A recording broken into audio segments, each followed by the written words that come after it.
Super Mario Strikers is a game that means a lot to me. It came out in 2005, and ever since I was a kid, it's been one of my all-time favorites. And now for the first time ever, it's being re-released on the Nintendo Switch 2 as a part of the Classic Selection. So I figured what better time to talk about why I think it's not just the best Mario sports game ever made, but honestly maybe even one of the best sports games in general.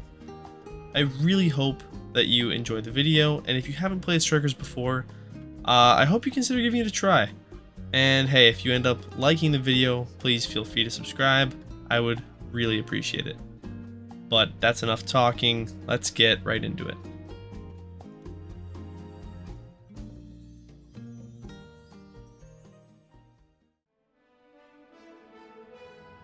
Growing up, I loved playing games with my siblings. We played all kinds of games, but our absolute favorites were the competitive ones. Stuff like Super Smash Bros., Mario Kart, Mario Party, and of course, the Mario sports games. The Mario Sports series has been a part of Nintendo's lineup ever since the 90s, starting with the first official entry, Mario's Tennis, for the Virtual Boy.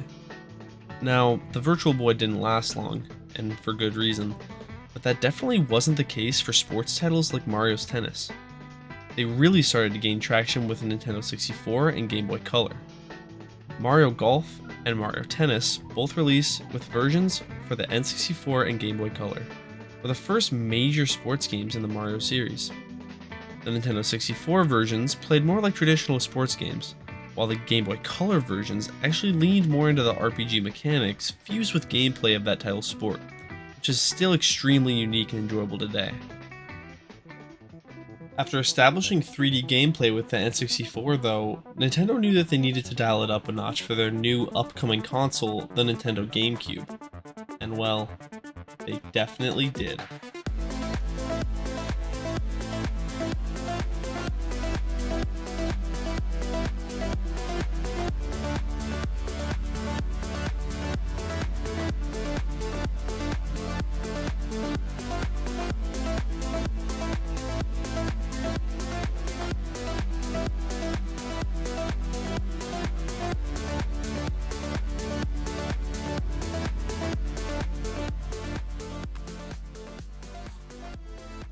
The GameCube was a massive step forward. Gorgeous visuals, super fast gameplay, and it had one of the best controllers on the market, which was a huge step up from the interesting design choice of the Nintendo 64's controller. During this era, Nintendo dropped 4 new Mario sports titles. These included Mario Superstar Baseball, Mario Golf Toadstool Tour, Mario Power Tennis, and one more. A game that was completely unlike anything else they had done up to that point. Super Mario Strikers. Developed by Next Level Games, Strikers wasn't just a sports game. It was different. It was gritty, aggressive, chaotic, and intense.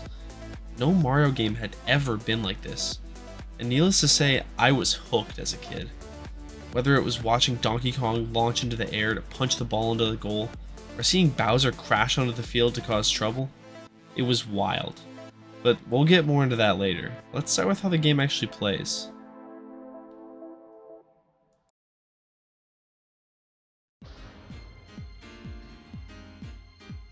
Strikers is built like an arcade sports game, which means it's all about fast, chaotic fun, and not about realism. To achieve this, they simplified the mechanics, making it easy to pick up and play for newcomers, but with enough options to maintain depth to keep things interesting. For example, you can pull off a spin move to juke defenders. You can also dash, use a wide variety of items, lob the ball, take slow-mo shots, hit other players. No, really, you can hit other players. You can literally shoulder other characters into electrified walls. And last but certainly not least, the player can take a powerful shot called a Super Strike. A Super Strike happens when you hold down the kick button, time 2 button presses just right, and boom, you get a supercharged shot that's worth 2 points instead of 1. Pulling one of these off feels incredible, and when you start linking quick passes and smart setups to slip the ball past the goalie, the game becomes extremely satisfying. The gameplay is hands down the best part of Strikers. But there's another big reason why this game stands out.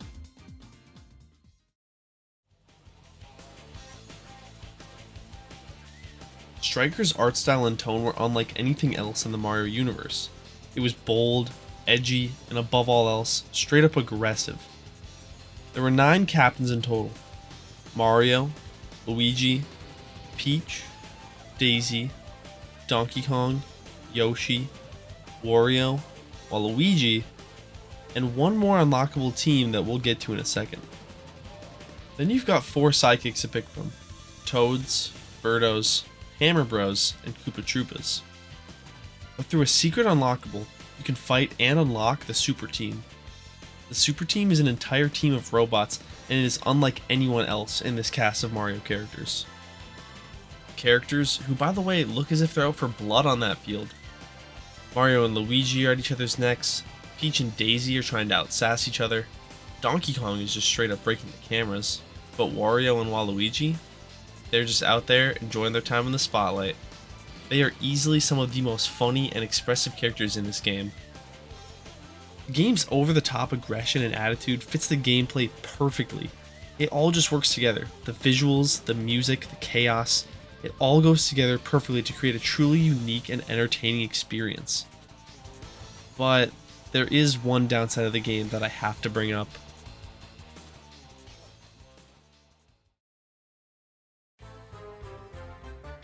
Now, don't get me wrong, Strikers is still a blast, but if you're playing solo, there's not a ton to do. You've got grudge matches, where you can pick your favorite team and play against the CPU or a friend, custom battle, where you can create your own little tournament or playoff with 3 to 8 teams, and the big one, cup battles. Cup battles are the main single player mode in this game. In this mode, you can play through the Mushroom, Flower, Star, and Bowser Cups, which are all tournaments where you need to place high enough to be able to advance to the semifinals and finals. These are a fun way for the player to be able to test their skills and tactics against the computer. I know as a kid, I always felt like the Daisy CPU was the hardest computer to face, and she quickly became my rival to play against. It's the little things like this that help make this game feel even more interesting when playing on your own. After clearing the 4 normal cups, you unlock the Super Cups. This is where you play the same 4 tournaments again, but they are much more difficult. This is essentially the game's hard mode for cup battles. Outside of these game modes though, there really isn't much else to do. Does this bother me though? Honestly, not really. This game was clearly built with multiplayer in mind, and that's where it really shines. I spent so much time playing this game with my brother especially, and those chaotic, competitive matches were something that I will never forget.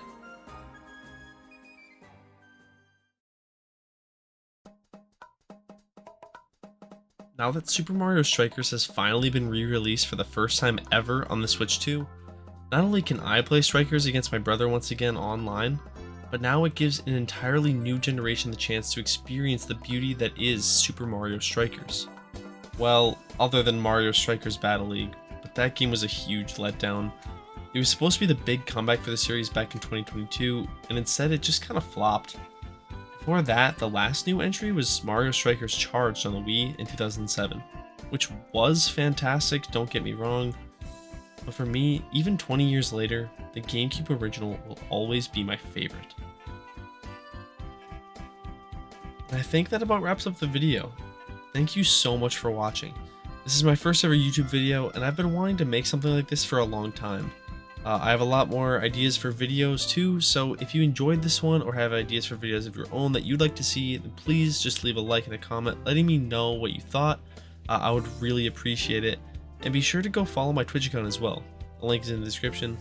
Thanks again and have a great rest of your day.